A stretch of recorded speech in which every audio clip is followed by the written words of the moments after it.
బడ్జెట్పై విమర్శించే హక్కు కేసీఆర్కు లేదన్న బట్టి ఎస్సీ ఎస్టీ సబ్ ప్లాన్ నిధులను గత సర్కార్ డైవర్ట్ చేసిందని ఫైర్. రాష్ట్రంలో మరో 3 రోజులు వర్షాలంటూ ఐఎండీ వెల్లడి. వారం రోజులుగా కురుస్తున్న వర్షాలతో ప్రాజెక్టులోకి వరద.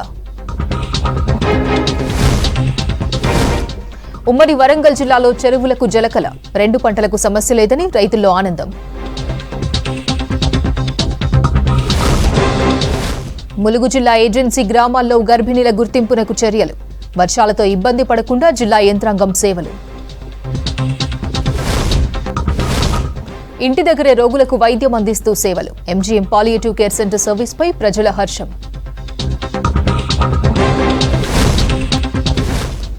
కరీంనగర్లో అంతర్జాతీయ సైబర్ క్రైమ్ మూలాలు. ముంబై పోలీసుల అదుపులో నిందితుడు, పరారీలో మహిళ.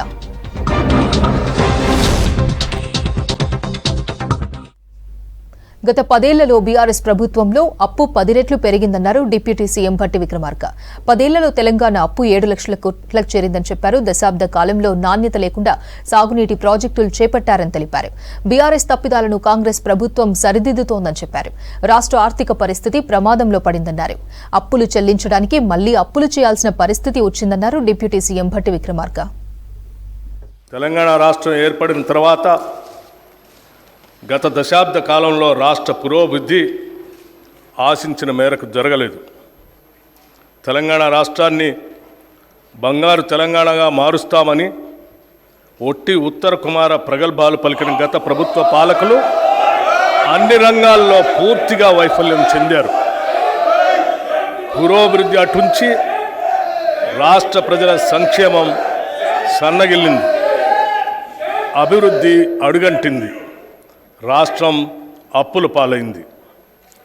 చిలికి చిలికి గాలివాన అయినట్లు రాష్ట్ర ఆవిర్భావ సమయానికి ఉన్న 75,577 కోట్ల రూపాయల అప్పు గత ఏడాది డిసెంబర్ నాటికి వామనావతారంలా పెరిగి 6,71,757 కోట్ల రూపాయలకు చేరింది. అంటే గత 10 సంవత్సరాల్లో తెలంగాణ రాష్ట్ర ప్రభుత్వ అప్పు దాదాపు 10 రెట్లు పెరిగింది. తదనుగుణంగా రాష్ట్ర అభివృద్ధి జరగలేదన్నది అక్షర సత్యం. ఇక నిధుల విషయానికి వస్తే గత ప్రభుత్వ కాలంలో ఆదాయం ద్వారా కానీ, అప్పుల ద్వారా కానీ, తదితర మార్గాల ద్వారా కానీ సమకూరిన నిధుల వ్యయానికి రాష్ట్ర పురోగతికి ఏమాత్రం పొంతలు లేని పరిస్థితి నెలకొంది. ఓ పక్క అప్పులు పెరగడంతో పాటు వేరొక పక్క బిల్లుల బకాయిలు భారీగా పెరిగిపోవటం వల్ల రాష్ట్ర ఆర్థిక పరిస్థితి ప్రమాద స్థాయికి చేరుకుంది. ప్రణాళికాబద్ధంగా నడపవలసిన రాష్ట్ర ఆర్థిక వ్యవస్థను ఒంటెద్దు పోకడలతో స్వంత జాగీరుల ఆర్థిక క్రమశిక్షణ ఏమాత్రం పాటించక గత ప్రభుత్వం చేసిన తప్పిదాల పర్యవసానం మేము ఈరోజు వారసత్వంగా అందుకున్నాం. రాష్ట్ర విభజన నాటికి ఎంతో సమృద్ధిగా ఆర్థికంగా పరిపుష్టిగా ఉన్న రాష్ట్రం నేడు అప్పుల కుప్పగా మారటం విచారకరం. కనీసం రాష్ట్ర ప్రభుత్వ ఉద్యోగుల వేతనాల చెల్లింపులకు, పెన్షన్ చెల్లింపులకు కటకటలాడి సరైన కాలంలో చెల్లించకపోవటం వారి ఆర్థిక క్రమశిక్షణ రాహిత్యానికి, ప్రజా సంక్షేమంపై నిర్లక్ష్యానికి మచ్చుతునక మాత్రమే. ఇటువంటి నిర్లక్ష్య వైఖరి వలన అటు ఉద్యోగులు, పెన్షనర్లు మాత్రమే కాక సామాన్య ప్రజలు, ప్రభుత్వ పథకాలపై ఆధారపడిన అభాగ్యులు, పేద ప్రజలు చెప్పుకోలేని కష్టాలు పడ్డారు. మా ప్రభుత్వం ఏర్పడే నాటికి కుంటుపడిన ఆర్థిక వ్యవస్థను గాడిలో పెట్టడం మేము ఎదుర్కొన్న పెను సవాలు. తలకు మించిన రుణభారం ఉన్నప్పటికీ దోబరా ఖర్చులు కట్టడి చేసి ఆర్థిక క్రమశిక్షణతో పాలన ప్రారంభించాం. తద్వారా ఉద్యోగులకు, పెన్షన్దారులకు సకాలంలో జీతాలు చెల్లించడానికి వెసులుబాటు కలిగింది. ఈ సంవత్సరం మార్చి నెల నుండి 3.69 లక్షల ప్రభుత్వ ఉద్యోగులకు, 2.87 లక్షల పెన్షన్దారులకు క్రమం తప్పకుండా ప్రతి నెల మొదటి తారీఖున జీతాలు పెన్షన్లు చెల్లించడానికి మా ప్రభుత్వం చర్యలు తీసుకుంది. డిసెంబర్ 2023లో మా ప్రభుత్వం రాష్ట్ర ఆర్థిక స్థితిపై శ్వేతపత్రం విడుదల చేసే నాటికి 6,71,757 కోట్ల రూపాయల అప్పులు ఉన్నట్లు తేలింది. గత ప్రభుత్వం చేసిన అప్పులైనా ప్రభుత్వ పరంగా బాధ్యతతో వాటి తీర్చేందుకు అన్ని చర్యలకు శ్రీకారం చుట్టాం. మా ప్రభుత్వం ఏర్పడిన తర్వాత 35,118 కోట్ల రూపాయలు రుణాలు తీసుకోగా గత ప్రభుత్వం చేసిన రుణాలలో అసలు వడ్డీలతో కలిపి 42,892 కోట్ల రూపాయలు బకాయిల్ని చెల్లించాం. అంటే మా ప్రభుత్వం తీసుకున్న రుణాల కన్నా 7,774 కోట్ల రూపాయలు ఎక్కువగా రుణాలు ఈ కొద్ది నెలల్లోనే చెల్లించడం ద్వారా మా చిత్తశుద్ధి అర్థమవుతుంది. గత ప్రభుత్వం నిర్వాహకం వల్ల చివరికి అప్పులు కట్టడానికి కూడా అప్పులు తీసుకునే పరిస్థితికి రాష్ట్రం దిగజారింది. రైతు సంక్షేమం కోసం కాంగ్రెస్ ప్రభుత్వం చిత్తశుద్దితో పనిచేస్తోందన్నారు మంత్రి జూపల్లి కృష్ణారావు. నాగర్ కర్నూలు జిల్లా కేఎల్ఐ 3వ లెఫ్ట్ గుడిపల్లిగట్టు రిజర్వాయర్ నుంచి సాగునీటిని విడుదల చేశారు. గుడిపల్లిగట్టు రిజర్వాయర్ కింద 4,50,000 ఎకరాలకు సాగునీరు అందుతుందన్నారు. మహాత్మాగాంధీ కల్వకుర్తి ఎత్తిపోతల ప్రాజెక్టు కింద అదనపు రిజర్వాయర్లు నిర్మించి ప్రతి ఎకరాకు సాగునీరు అందిస్తామన్నారు. గత ప్రభుత్వ నిర్లక్ష్యంతో పూర్తి స్థాయిలో పంపులు వినియోగంలోకి రాలేదని విమర్శించారు. నిరుపయోగంగా ఉన్న పంపులను సద్వినియోగంలోకి తీసుకొచ్చి అదనపు ఆయకట్టును సాగులోకి తీసుకొస్తామన్నారు మంత్రి.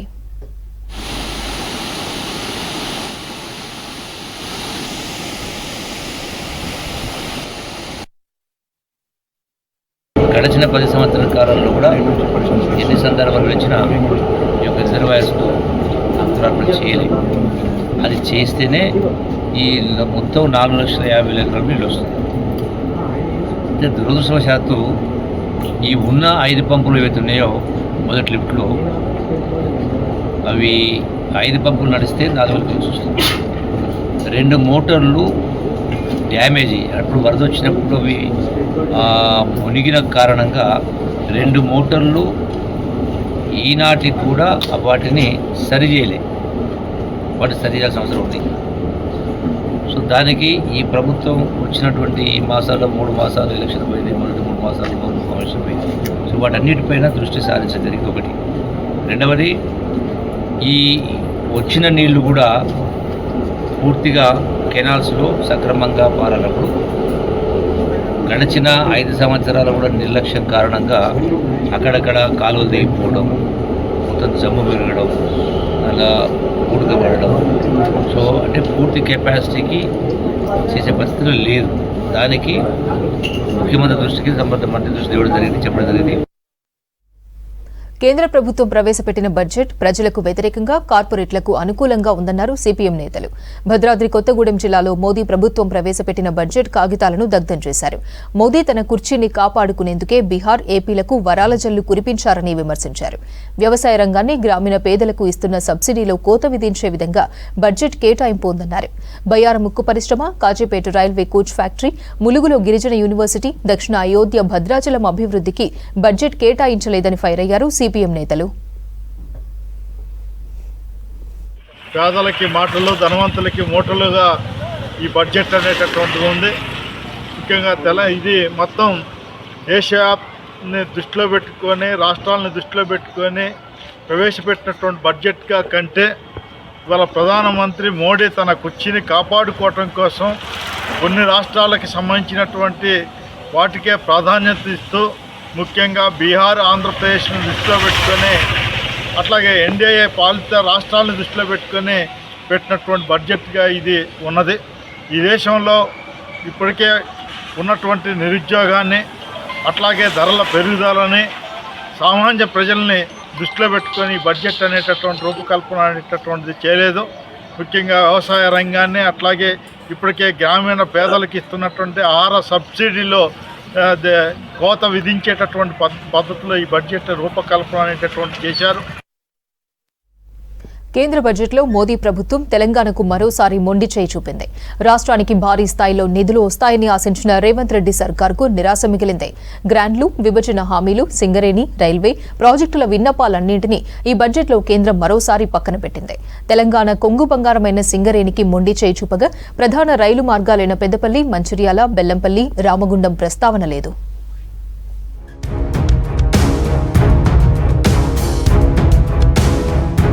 తెలంగాణ ఏర్పడిన తరువాత తొలిసారి రాష్ట్రం నుంచి బీజేపీ తరపున 8 మంది లోక్సభకు ఎంపికయ్యారు. వారి నుంచి 2కి కేంద్ర మంత్రివర్గంలో స్థానం దక్కింది. ఈ నేపథ్యంలో ఈసారైనా నిధులు ఆశించిన స్థాయిలో దక్కుతాయని రాష్ట్ర ప్రభుత్వం ఎదురుచూసింది. కేంద్ర బడ్జెట్ కేటాయింపులను బట్టి రాష్ట్ర బడ్జెట్ను ఖరారు చేయాలని ప్రభుత్వం నిర్ణయించింది.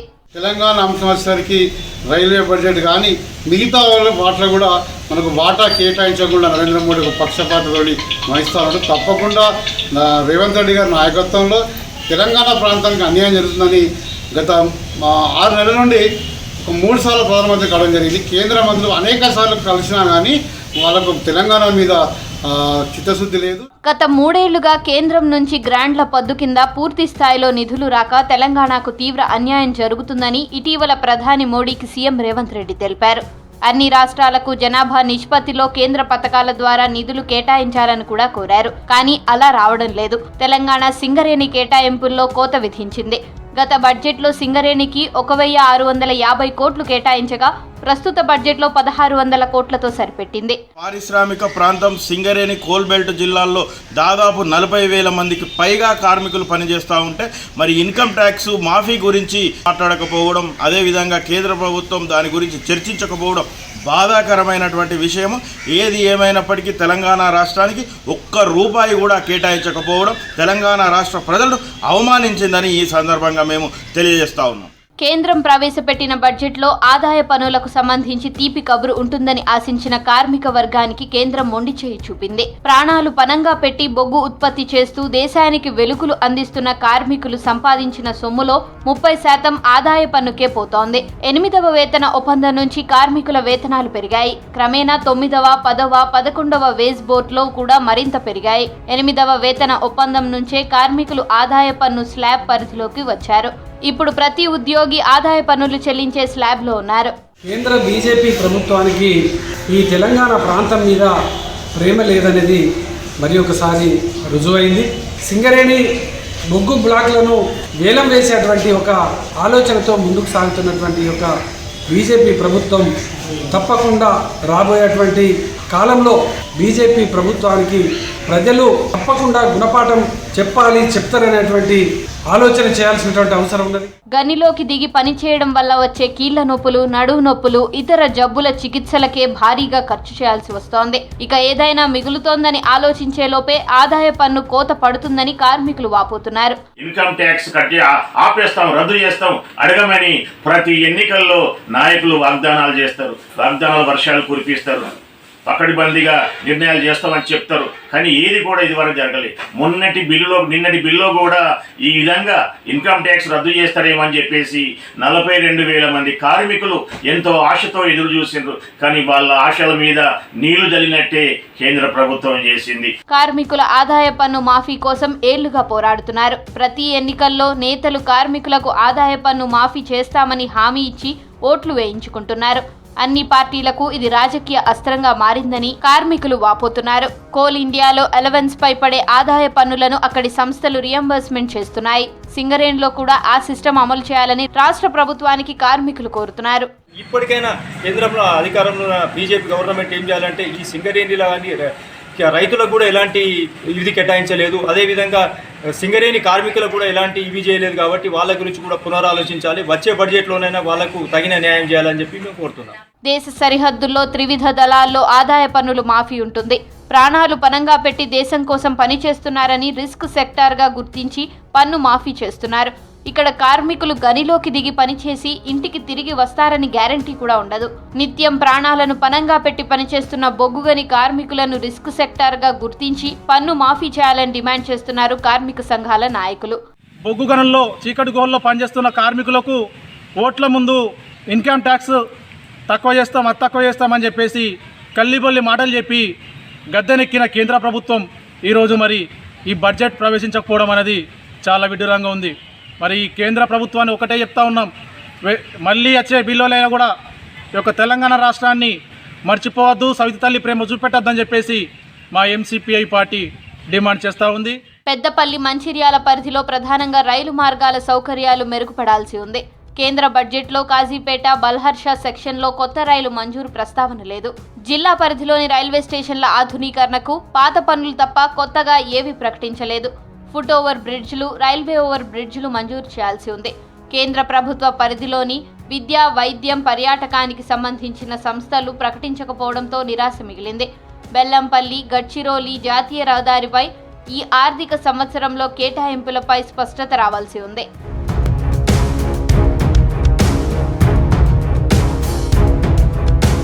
సింగరేణి ప్రైవేటీకరణ చేస్తూ సింగరేణి కార్మికులకు తీవ్ర అన్యాయం చేస్తున్నారని పెద్దపల్లి ఎంపీ గడ్డం వంశీకృష్ణ పార్లమెంట్లో గలం విప్పారు. వెంటనే సింగరేణి ప్రైవేటీకరణ రద్దు చేయాలని, సింగరేణి కార్మికుల ఇన్కమ్ ట్యాక్స్ మాఫీ చేయాలని బొగ్గు గనుల శాఖ మంత్రి కిషన్ రెడ్డిని కోరారు. I request Honorable Kishan Reddy Garu not to privatize Singareni coal mines and to ensure direct allotment to Singareni, because Singareni itself is under great difficulty. We have around 30,000 crores of receivables pending, sir. The majority of our workforce will benefit from this great decision, and also I request to continue the benefits and the same number of jobs continue even if the government is not looking at this situation. I really request Singareni privatization not to be done and Singareni to be saved and public sector units continue, sir. Thank you so much. పారిశ్రామిక ప్రాంతంగా ఉన్న జిల్లాలో కేంద్ర ప్రభుత్వం ప్రవేశపెట్టిన బడ్జెట్పై మండిపడుతున్నారు స్థానికులు. వర్షాకాలం వచ్చిందంటే ములుగు జిల్లా ఏజెన్సీ ప్రాంత ప్రజలకు అవస్థలు తప్పడం లేదు. అత్యవసర వైద్య సేవలకు తీవ్ర ఇబ్బంది పడాల్సిన పరిస్థితి. సరైన రవాణా వ్యవస్థ లేకపోవడంతో అతి కష్టం మీద వాగులు, వంకలు దాటుకుంటూ ప్రాణాలు కాపాడుకుంటున్నారు స్థానికులు. ఇలాంటి పరిస్థితిని అధిగమించేందుకు జిల్లా అధికారులు చర్యలు చేపట్టారు.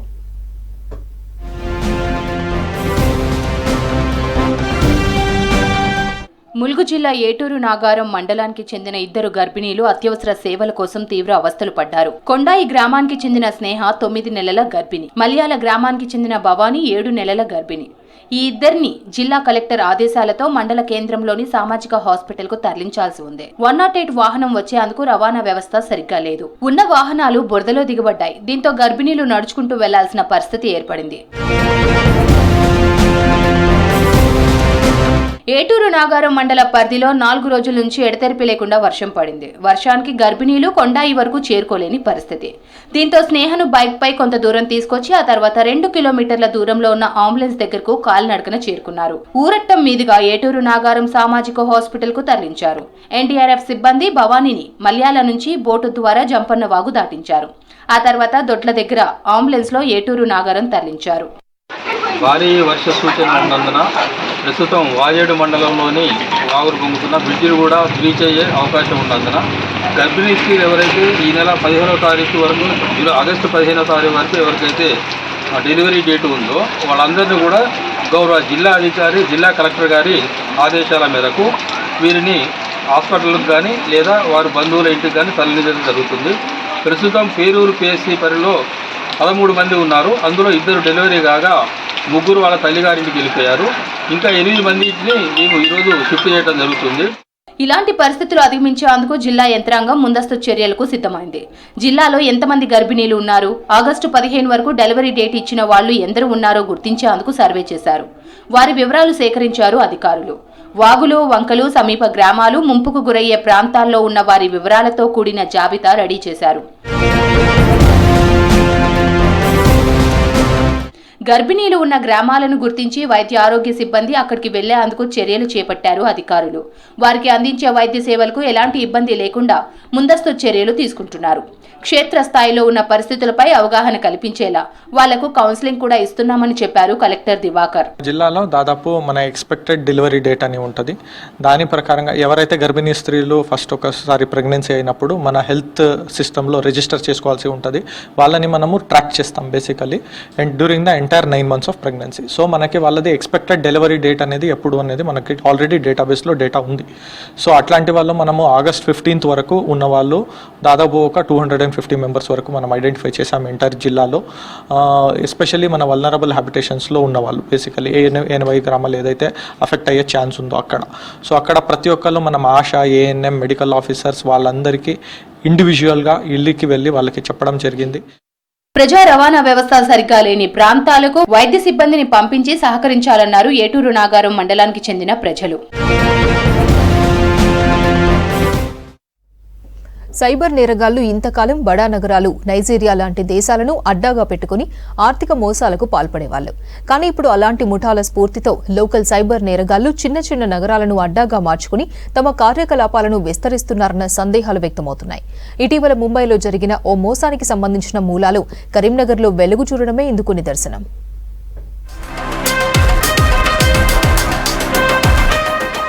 దేశ ఆర్థిక రాజధానిగా పిలుచుకునే ముంబైలో జరిగిన ఓ సైబర్ నేరానికి సంబంధించిన లావాదేవీలను నడిపిన ముఠా ఆనవాళ్లు కరీంనగర్లో బయటపడడం సంచలనం రేపింది.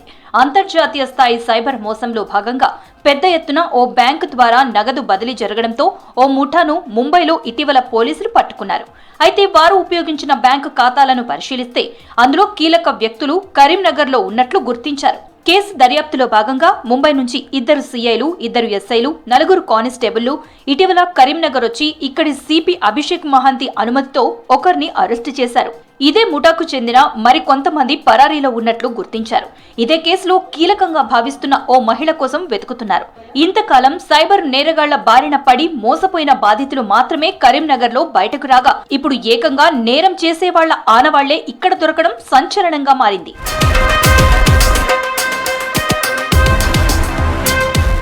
ఈ ఏడాది మార్చి నెలలో ముంబైలో ఓ బాధితుడు తన అకౌంట్ నుంచి నగదు మాయమైనట్లు గుర్తించి ముంబైలోని ఈస్ట్ రీజియన్ సైబర్ పోలీస్ స్టేషన్లో ఫిర్యాదు చేశాడు. ఇన్ఫర్మేషన్ అండ్ టెక్నాలజీ యాక్ట్ కింద అక్కడి పోలీసులు కేసు నమోదు చేశారు.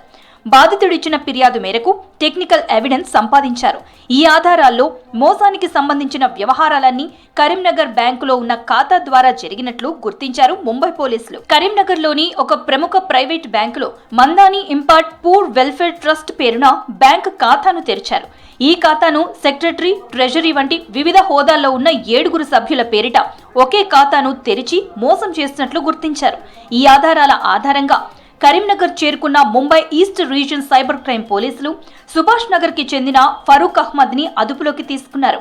ఈ కేసుతో సంబంధం ఉన్న ఇతర నిందితులు, మరో మహిళ పరారీలో ఉన్నారని పోలీసులు ప్రకటించారు. దేశంలోని వివిధ ప్రాంతాల్లో నివసిస్తున్న ఇలాంటి వారితో అంతర్జాతీయ సైబర్ క్రైమ్ గ్యాంగ్ చేతులు కలిపి భారీ ఎత్తున నగదు బ్యాంకు ఖాతాల ద్వారా ట్రాన్స్ఫర్ చేసుకున్నట్లుగా తెలుస్తోంది. కరీంనగర్తో పాటు ఇంకా ఈ ముఠాతో ఎవరెవరికి లింకులు ఉన్నాయో అనే కోణంలో ముంబై సైబర్ సెక్యూరిటీ వింగ్ ఆరా తీస్తున్నట్లు సమాచారం. కరీంనగర్లో వెలుగు చూసిన వ్యవహారంతో లోకల్ పోలీసులు కూడా అలర్ట్ అయ్యారు. కరీంనగర్ కేంద్రంగా ఇలాంటి ఖాతాలపై నిఘా పెట్టారు. ముఖ్యంగా ఫర్మ్లు, స్వచ్ఛంద సంస్థల పేరిట నిర్వహిస్తున్న ఖాతాలను వెరిఫై చేసినట్లు తెలుస్తోంది. అనుమానిత ఖాతాలుంటే పోలీసులకు సమాచారం ఇవ్వాలని కూడా పోలీసులు పలు బ్యాంకులకు ఆదేశాలు జారీ చేసినట్లు తెలుస్తోంది. హన్మకొండ జిల్లా పరకాల సబ్ రిజిస్ట్రార్ సునీతను అదుపులోకి తీసుకున్నారు ఏసీబీ అధికారులు. ఓ రిజిస్ట్రేషన్ విషయంలో సీతారాంపురం గ్రామానికి చెందిన శ్రీకాంత్ అనే వ్యక్తి నుంచి 80,000 లంచం తీసుకుంటుండగా రెడ్ హ్యాండెడ్ గా పట్టుకున్నారు. సీతారాంపూర్ పరకాల మండలం నివాసి అయినటువంటి లడే రాజేశ్వరరావు దంపతులకు 1173 గజాల జాగా ఉంది. ఇట్టి జాగాని వారి 2 కుమారులైనటువంటి శ్రీనివాస్ మరియు శ్రీకాంత్లకు సమాన భాగాలుగా చేసి రిజిస్ట్రేషన్ చేయించాలన్న ఉద్దేశంతో జూలై 2వ వారంలో మొదటి వారంలో రిజిస్ట్రేషన్ ఆఫీస్కు స్లాట్ బుక్ చేసుకున్నారు. స్లాట్ బుకింగ్ ఈ రోజు ఉండే. అయితే వాళ్ళు వచ్చి ఎస్ఆర్ ఆఫీస్ ముందుగా డాక్యుమెంట్ రైటర్ అయినటువంటి బొట్ల నరేష్ గారిని కలిశారు. బొట్ల నరేష్ గారు ఎస్ఆర్ఓ మేడం సునీత గారి దగ్గరికి తీసుకొని వెళ్ళి వాళ్ళని కల్పించింది. అయితే వీరు రిజిస్ట్రేషన్ చేయడం కొరకు అవి 4 భాగాలుగా చేసుకుంటున్నారు కాబట్టి ఒక్కొక్క భాగానికి 20,000 చొప్పున టోటల్గా 80,000 రూపాయలు ఇస్తేనే నేను రిజిస్ట్రేషన్ చేస్తా, లేకుంటే లేదు అని చెప్పి ఖచ్చితంగా చెప్పడంతో వారికి డబ్బులు ఇచ్చి పని మా ఏసీబీ ఆఫీస్కి వచ్చి శ్రీనివాస్ గారు దరఖాస్తు చేశారు. 22వ తారీఖు నాడు వచ్చి దరఖాస్తు చేశారు. అయితే ఈరోజు రిజిస్ట్రేషన్ ఉంది కాబట్టి డబ్బులతో పాటు వచ్చి రిజిస్ట్రేషన్ కొరకు రాగా డబ్బులు తెచ్చినావా అని డిమాండ్ చేసి ఈ శ్రీనివాస్ గారి వద్ద నుంచి నరేష్ గారు తీసుకున్నారు. అలాగే ఎస్ఆర్ఓ గారి దగ్గర కూడా వెళ్ళి డబ్బులు వచ్చినాయి రిజిస్ట్రేషన్ చేయమంటే వాళ్ళు రిజిస్ట్రేషన్ కూడా కంప్లీట్ చేశారు. ఈ డబ్బులు ఏవైతే ఉన్నాయో నరేష్ గారి దగ్గర నుంచి మేము రికవరీ చేశాము. సునీత గారిని మరియు నరేష్ గారిని ఇద్దరిని కూడా మేము అరెస్ట్ చేసినాము. డబ్బులు కూడా రికవరీ చేసినాము. వీరిద్దరిని రేపు ఏసీబీ కోర్టులో ప్రొడ్యూస్ చేస్తాము.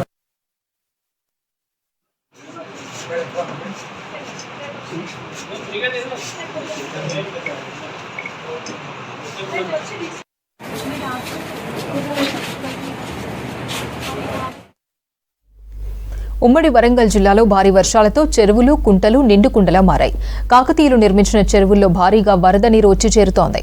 పచ్చని అడవులు, ఎత్తైన కొండలు, సహజ సిద్ధమైన బొగత జలపాతం లాంటి పర్యాటక ప్రాంతాలు కనువిందు చేస్తున్నాయి.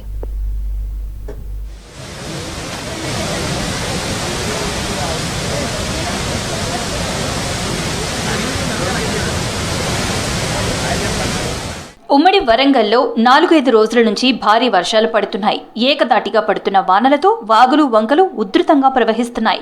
వరంగల్, హన్మకొండ, జయశంకర్ భూపాల్పల్లి, ములుగు, జనగామ, మహబూబాబాద్ జిల్లాల్లో దాదాపు 5,000 వరకు చెరువులు ఉన్నాయి. చాలా చెరువుల్లో వరద నీరు వచ్చి చేరుతోంది. మరో 4-5 రోజులు వర్షాలు పడితే చెరువులు నిండు కుండల్లా మారే అవకాశం ఉంది. ఇక టూరిజం కి కేర్ ఆఫ్ గా లక్నవరం, పాకాల, బొగత జలపాతాలు నిలుస్తున్నాయి. ఇప్పటికే బొగత జలపాతం ఉధృతంగా ప్రవహిస్తోంది. భారీ వరద నీరు వచ్చి చేరుతుండటంతో వాటర్ ఫాల్స్ ఉగ్ర రూపాన్ని చూపిస్తోంది. పర్యాటకులను ఎంతగానో ఆకర్షిస్తోంది.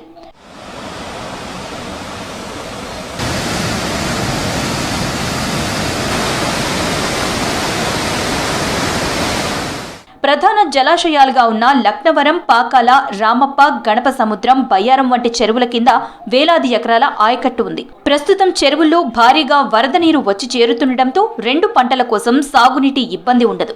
ఉమ్మడి వరంగల్ జిల్లాలోని జలాశయాల కింద 2,30,000 ఎకరాల ఆయకట్టుకు పైగా సాగు అవుతోంది. ధర్మసాగర్ రిజర్వాయర్ కింద సాగుతో పాటు వరంగల్ మహానగరానికి తాగునీటిని అందిస్తోంది. ఈ మెట్ట పంటకు, పత్తికి, వాటికి మంచి అనుకూలంగా పడ్డాయి. కాకపోతే మన ఈ వరికి కొంచెం లేటు పడ్డా కానీ ఈ టైంలో పడడం వల్ల మాకున్న 2 ప్రధాన చెరువులు పాకాలను మానపేట, ఈ 2 చెరువులకు సమృద్ధిగా నీళ్ళు రావడం వల్ల రైతుల్లో కొంచెం సంతోషం ఉన్నది. అందరు రైతులు కూడా బాగా పని పొలాల్లో బిజీగా ఉన్నారు. కాకపోతే కొద్దిగా ఇబ్బందికరమైన విషయం ఏంటంటే అన్ని నాట్లు ఒకేసారి రావడం వల్ల ఇక్కడ కొంచెం కూలీల కొరత మాత్రం బాగా ఏర్పడ్డది. ఈ ఒక కూలీల కొరత ఒకటి తీరిస్తే మాకు మంచి లాభసాటిగా ఉంటుందని అనుకుంటున్నాం.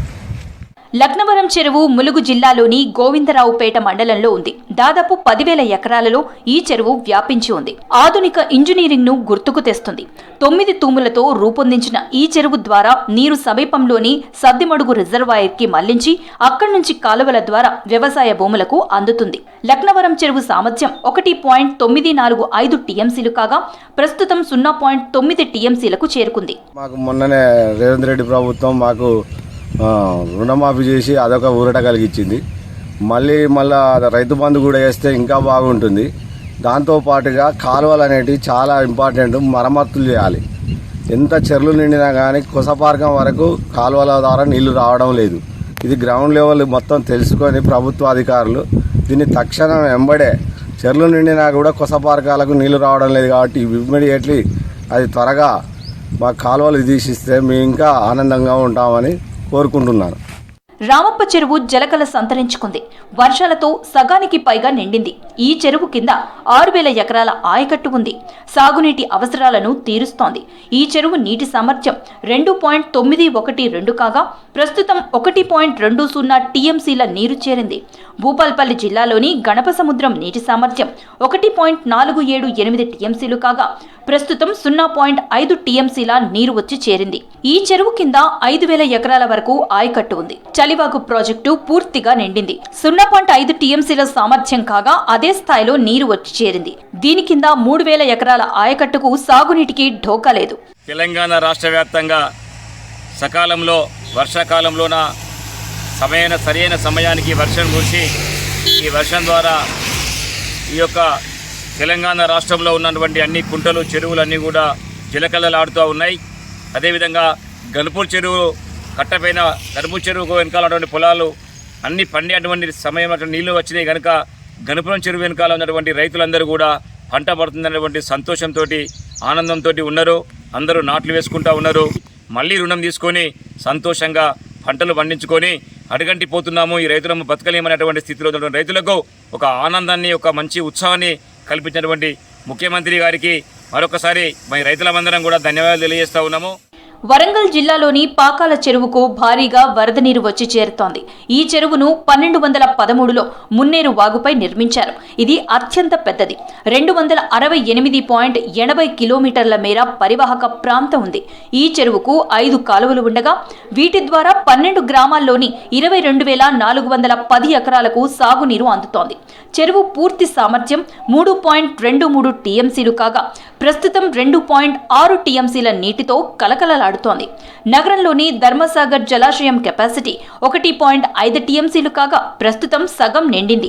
ఈ యొక్క చెరువు కింద ఉన్నటువంటి పంట కాలువలను సీసీ లైనింగ్ ద్వారా పంట కాలువలు చేస్తే టేలెండ్ వరకు కూడా పూర్తి స్థాయిలో నీళ్ళు అందే అవసరం ఉంటుంది కనుక గతంలో గౌరవ శాసనసభ్యులు గండ సత్యన్న గారు మేము రైతులు అడగ ముందుకే వారు దీన్ని ఎస్టిమేట్ చేయించి గౌరవ ముఖ్యమంత్రి గారి దృష్టికి తీసుకోవడం జరిగింది. వారు తప్పకుండా ఈ గణప సముద్రాన్ని ఒక టూరిజం స్పాట్గా ఏర్పాటు చేస్తారని ఇక్కడ ఉన్నటువంటి ప్రజలు కావచ్చు, రైతులు కావచ్చు, ప్రజాప్రతినిధులు కావచ్చు, అందరూ కూడా పూర్తి విశ్వాసంతో ఉన్నారు. ఉమ్మడి వరంగల్ జిల్లాలో ప్రస్తుతం పడుతున్న వర్షాలకు రైతులు సంతోషం వ్యక్తం చేస్తున్నారు. పొలం పనుల్లో బిజీగా ఉన్నారు.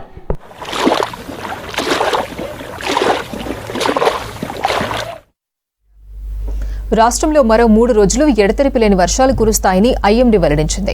నిజామాబాద్, కామారెడ్డి, మెదక్, సంగారెడ్డి జిల్లాలకు భారీ వర్ష సూచన చేసింది. 7 నుంచి 8 సెంటీమీటర్ల వర్షపాతం నమోదయ్యే అవకాశం ఉందని చెబుతున్నారు. ఇప్పటి వరకు కురిసిన వర్షాలకు ప్రాజెక్టులకు భారీగా వరద నీరు వచ్చి చేరుతోంది. చెరువులు నిండుకుండను తలపిస్తున్నాయి. జలపాతాల వద్ద పర్యాటకులు సందడి చేస్తున్నారు. రైతులు పొలం పనుల్లో బిజీగా ఉన్నారు.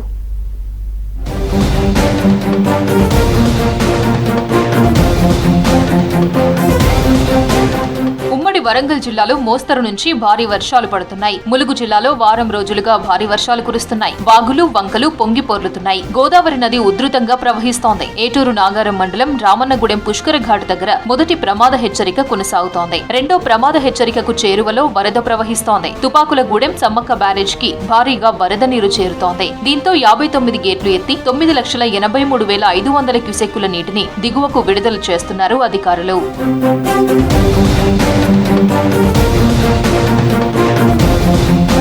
ఎగువన కురుస్తున్న వర్షాలకు మహబూబ్ నగర్ జిల్లా ప్రియదర్శిని జూరాల ప్రాజెక్టుకు భారీగా వరద నీరు చేరుతోంది. దీంతో ప్రాజెక్టు 46 గేట్లు ఎత్తి 1,98,000 క్యూసెక్కుల నీటిని దిగువకు విడుదల చేస్తున్నారు ఇరిగేషన్ అధికారులు. డ్యాం పూర్తి స్థాయి నీటి నిల్వ 9.657 టీఎంసీలు కాగా ప్రస్తుత నీటి నిల్వ 6.623 టీఎంసీలుగా ఉంది. జూరాల పరివాహక ప్రాంతాల ప్రజలు అప్రమత్తంగా ఉండాలని, మత్స్యకారులు చేపల వేటకు వెళ్లొద్దని హెచ్చరిక జారీ చేశారు అధికారులు. ఎగువ, దిగువ జూరాల జల విద్యుత్ కేంద్రాల్లో 11 యూనిట్లలో 435 మెగావాట్ల విద్యుత్ ఉత్పత్తిని కొనసాగిస్తున్నారు జెన్కో అధికారులు.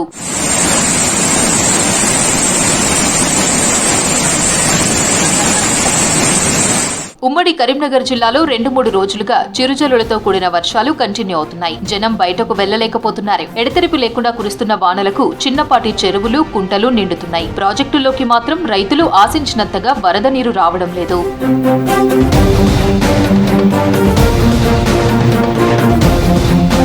ఉమ్మడి నిజామాబాద్ జిల్లా వ్యాప్తంగా విస్తారంగా వానలు కురుస్తున్నాయి. భారీ వర్షాలకు వాగులు, వంకలు పొంగి పొర్లుతున్నాయి. పలు చోట్ల చెరువులు, అలుగులు పారుతున్నాయి. గోదావరి పరివాహక ప్రాంతాల్లో వర్షాలు పడుతుండటంతో ఎస్ఆర్ఎస్పీకి భారీగా వరద నీరు చేరుతోంది.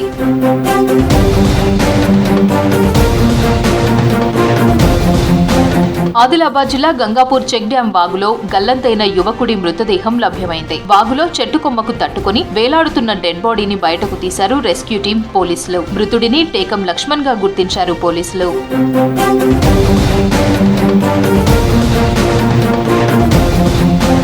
రాష్ట్రంలో వారం రోజులుగా కురుస్తున్న వానలకు ప్రాజెక్టులు, కుంటలు, చెరువులు జలకల సంతరించుకున్నాయి. రైతులు ఆనందం వ్యక్తం చేస్తున్నారు.